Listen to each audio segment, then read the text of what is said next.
All right, we'll go ahead and get started. So, hope you guys are having a good week. Sounds like several of you have been busy with IEPs and others been battling allergies. I know I have been, so I'm a little draggy this evening, but we'll get through this. This will be kind of shorter this evening because we'll have part one coming up due this Sunday evening. So I just kind of want to go back and clarify a couple things. I've had a couple questions by email, and I had one on here before we started. So just to clarify. So each one of you in your group were to select one of the four forms, okay, that are available. So you had the interview form, behavior observation chart, ABC analysis, and the frequency duration. And so each one of you, depending on the form that you selected, will go back and do your observation on the particular case study student, um, trying to observe the specific behavior that your group decided to focus on. It might be defiance or it could be something else. So that's what you're looking at. So essentially, you ended up with two weeks to observe and collect data. So part one is the data collection process. So what you'll do is you need to designate a group member that's going to be responsible for submitting part one. So you will compile those documents. So Liz, if you're in a group with Jesse and a couple other ones,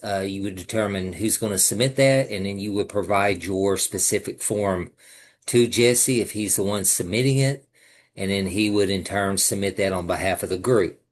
With you guys being in a group together, if Jesse submits that, it will connect it to each group member and show that your assignment has been submitted. So you won't need to stress about not turning anything in. Your group designee will do that for you. So is there any question on that part? I just kind of wanted to offer that clarification for anybody that might be wondering about that. Everyone good? Yeah. Everybody's just like asleep on me. They're tired, right? So Sorry, I just came from one meeting, skipping that's another all right. meeting to do this No, Zoom you're meeting. good. You're good. I know it's been a busy week. See, Sounds like she's you in her guys. car too. Yeah, yeah. I've got people in cars. They've been making phone calls and having IEP meetings, so I get it. I know it's a busy Yeah, week. I'm on the. I just did a booster meeting, skipping the after prom meeting, and talking about the bingo I'm in charge of to go Oh to man. church and listen to my Zoom meeting. Okay. Multitasking. So that'll be due this Sunday on or before midnight. Okay, so just one person from your group will need to submit a compiled document with those I'm forms in sorry, I it. didn't catch that. Oh, for our behavior things. Yeah, for your data collection. That's part one of the FBA. Okay. Okay, So each group member, or I'm sorry, each group designates one person to submit all the documents on behalf of the group. So Erica, if you're with Jesse and Brianna in a group, you're going to designate who's going to submit it. You'll provide your specific form you use, whether it's the interview, the behavior observation chart, ABC analysis, or frequency duration. And that individual will submit it on behalf of the group. I have a question on that behavior analysis chart. Okay. So, do I because we're doing like transitions, and I have the one I'm like watching at school. She like cries every time you try to do a transition from one thing to another. So do I just like, I'm not sure, I'm putting what she's being asked to do, Yeah. but I'm not What sure she's what to asked to put do. in the Go ahead. two columns. Because one says like adequate and the other says like inadequate or something. Yeah. So So do I just she's, like mark? yeah, you just mark it in one of those Oh, two okay. columns. Yeah, that's all you got Okay. to do. Now, you also might want to document times. Is it only in the morning or is it just in the afternoon or is it all through the day? So you might want to Well, document the times. she's a preschooler, so she's only there in the afternoon. Okay, half a day then. Okay. So, yeah. And is it everywhere she's asked to transition or is it just in specific areas? So those are things to just kind of note so you can No, kind it's of narrow that everywhere. down. Okay. It's everywhere. Okay. Okay. Okay. So after that's submitted, then the group will come back together and we'll do what we call the functional assessment protocol. And that's after you have had a chance to review your data, find some commonalities, and then we have a what we call a functional assessment protocol template. And so I'm going to share that with you just so we can kind of move ahead and talk just a little bit about that. Okay, let me scroll down to where it's at so I can pop it up. It was on some of the forms that I showed you before. Okay, it's actually going to be, some of the forms are going to be right here, this protocol. I'm going to open it up quickly.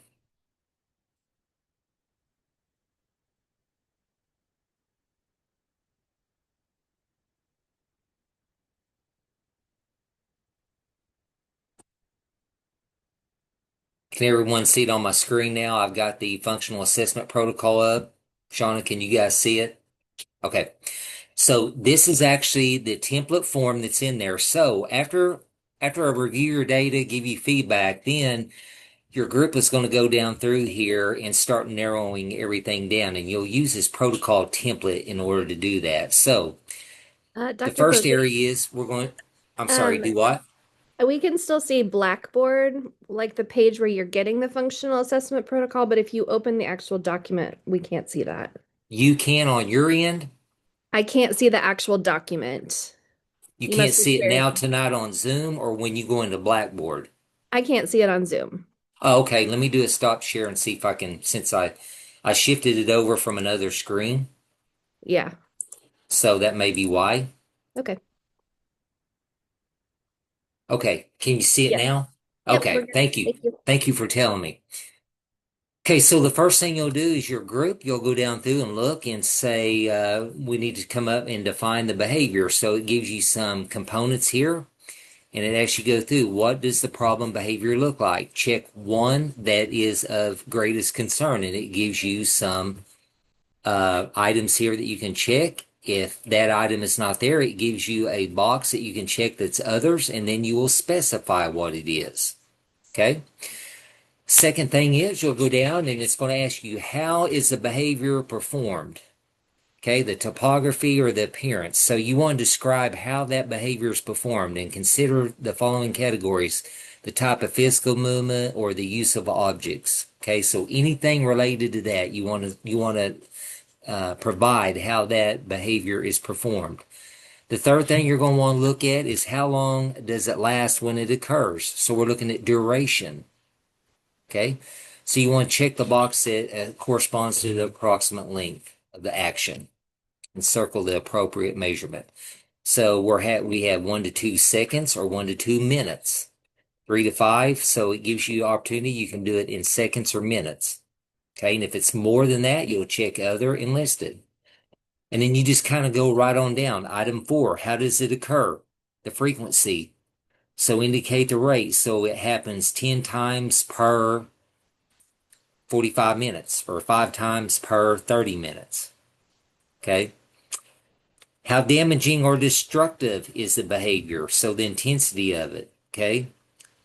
So you want to put a description there. Does it include physical injury? We're dealing with this right now with a young lady that's a um, transitioning senior.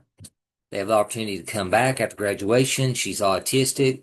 She's a large girl and very strong, very physical. So we have individuals right now that when she has destructive behavior, there's always one of our employees that ends up injured. I had one yesterday, split her head open and ended up with a concussion. Okay. So you want to make sure you describe there. Is there physical injury involved? Okay. Where does the behavior occur and who is typically involved? Where is it occurring and who is typically involved? We're trying to narrow it down to determine is there a specific trigger? Okay.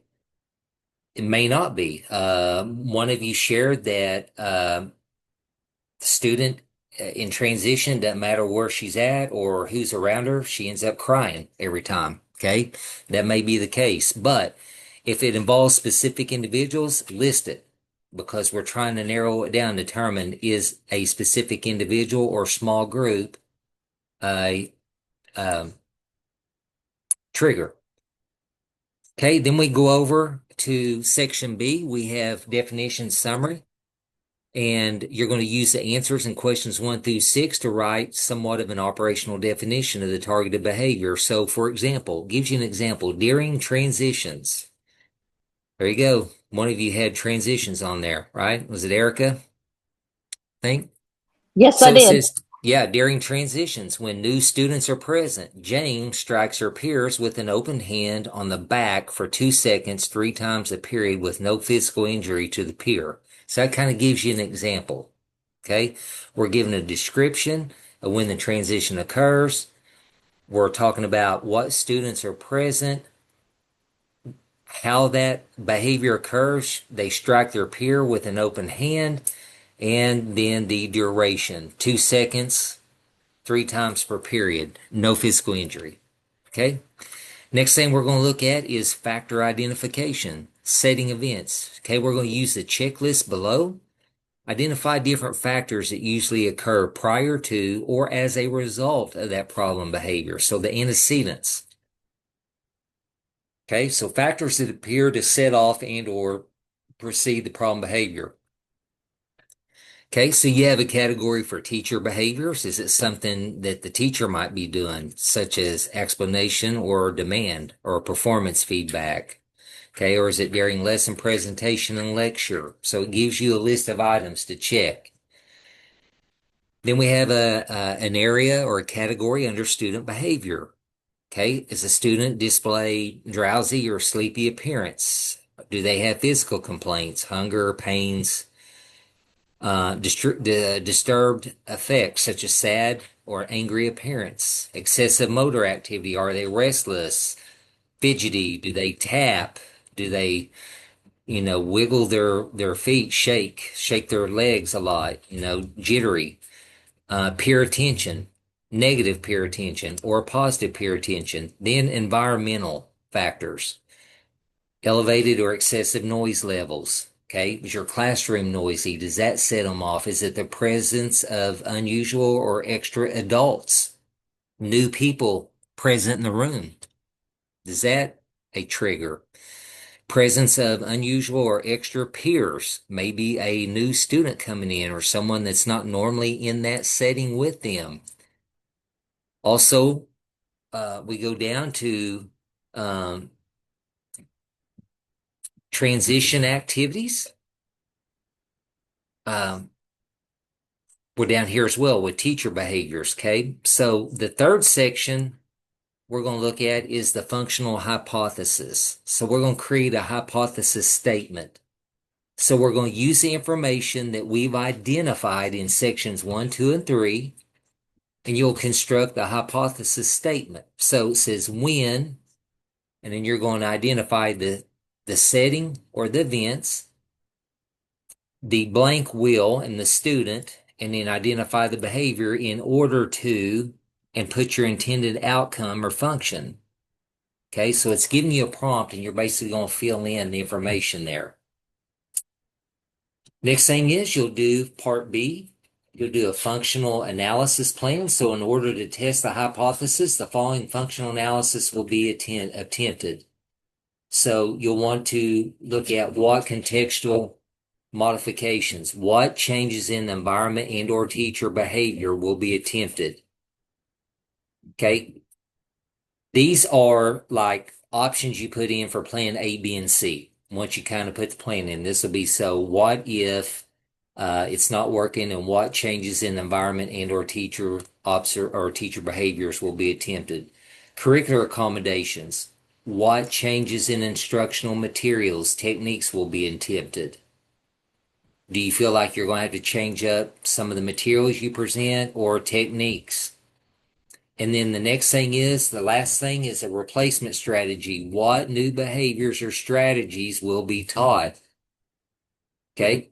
So if it's transitions you're looking at, think about a replacement strategy, something that you could put in if your initial strategy is not working or the student is not receptive if you're having to teach it. Okay. That could be for defiance. That could be for transitions. Okay, so your group will go down and complete this. This will be part 2. So you'll have your data, okay? And then after I provide feedback and you see what your scores are and all that, you will take your data and then you will start narrowing this down. We're going to start kind of getting a detailed, specific focus using part 2, the assessment protocol.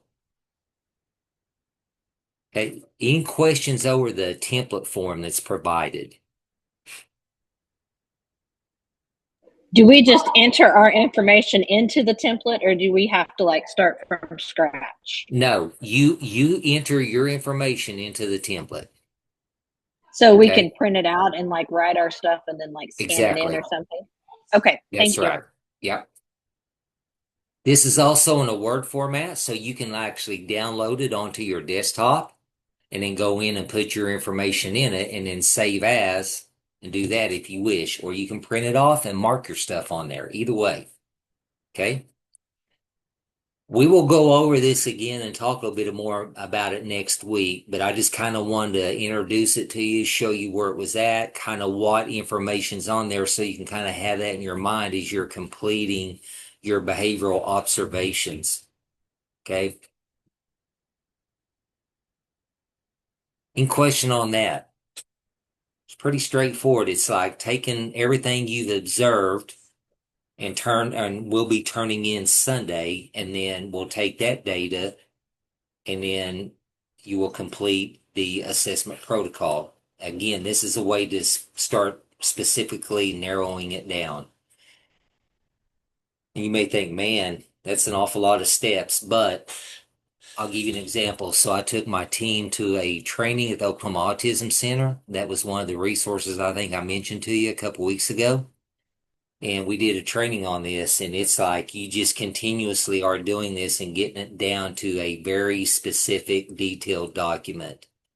And they always told us in that training, the more broad you leave it, the greater the chances are that it's not going to be successful. That's why you got to get really detailed and specific and pinpoint it to correct the behavior and the disruption. Okay, so it's all part of a process. And even after you do that and implement it in the behavior intervention plan, you may have to come back as a team and regroup and review and come up with a couple other options because those particular procedures may not be successful with that student. And that happens. Okay. So it's could be an ongoing process, but you do it. We're having to do the very same thing on the student I just shared with you that is getting aggressive and physical and hurting. We're having to go in and revamp her behavior intervention plan because things we had in it before are not effective now. Okay, it was done back in the spring. It's not working right now. We'll go back to the drawing board. So that happens. All right. So if and when you get to do one of these on one of the students you serve, don't be surprised if that happens. Okay, don't be frustrated. Just know we may have to go back and revise and revamp. Right? Remember Sunday evening, midnight, your data collections will be due. One person will submit on behalf of the group. Okay, so make sure you communicate with your group members, decide who's going to be the lucky individual to do that. Okay. Any questions? Kind of keep it short this evening for you. I didn't look. Do we have a discussion board again this week too? Let me look. Let me look. Hang on just a second. Clarify. I don't think we do, but let me double check for you. Just collect our data. You're just finishing up your data collection and then getting with your group and having that designated individual submit it on behalf. So 9/21, that's the only thing you have left. Then the next week we will have step 2, and that's going to be the only thing that's due that week. Okay, the week after. Okay, thank you. Yep, will be step 3. If you were to do this for a student, is this usually done in a group through the schools? So it's worked out with your team. Yeah, you'll work out with your team. You'll come in because you want to get the information. So if they're served some in outside your room, maybe if they go into a regular room for one period a day or two, you want to get the feedback from those teachers as well. You want to get as much data as you can. Okay. And after you So just collect whoever's it, working with the kids. yes. Yeah, Okay. you want their feedback and information because that will help you collect the data in order to focus and narrow down the specific behavior. On this assignment, it says 8 different for lack of better words, episodes or moments of behavior. Yeah. Is that is that sufficient enough to do an FBA on another kid? You would Or probably want to get a little bit more episodes if you could, but for the purpose of this class and knowing the length of time we're in here, it's kind of a mini version just to kind of get you familiar with the steps and all that. So there would be a lot of observation that's occurring. If this particular student you're having to do one on this is having some issues, you would want to go in. You obviously would, and your director, and even if you have a school psych, they want to go in and do some observation and try to get as many occurrences as you can within a designated window of time. okay. Okay, and then come together and try to get your plan written so you can implement it and see if it will correct those unwanted behaviors. Okay. But again, you're kind of getting a mini condensed version of the process and how to do it for this class. Okay. Any other questions before we go? If you have any questions between now and Sunday from your group or individually, just please email me. I'll get back to you as quickly as I can. Always do it in the morning and afternoons or early evenings. So, all right. Everyone good? You made it. It's hump day. It's downhill slide now. Hopefully the last 2 days will be smooth for you. I know Jesse and a couple other ones mentioned they had meetings all day, so maybe Thursday and Friday will be a little bit lighter for you. Well, we had a late start day, so our kids were all off kilter today. So our whole Okay. world was in All an right. uproar. Upside down, right? We tested fire alarms today. Oh, okay. Yeah, All that's day. always fun. That's not Yeah. any fun. That's not all any fun. All day. Yeah. All right. Well, hey, you guys have a good evening, a good rest of the week. Please email if you have questions, and I'll look for those on Sunday night and into Monday, okay? Thank you. Thank you guys. Have a good evening. Uh huh.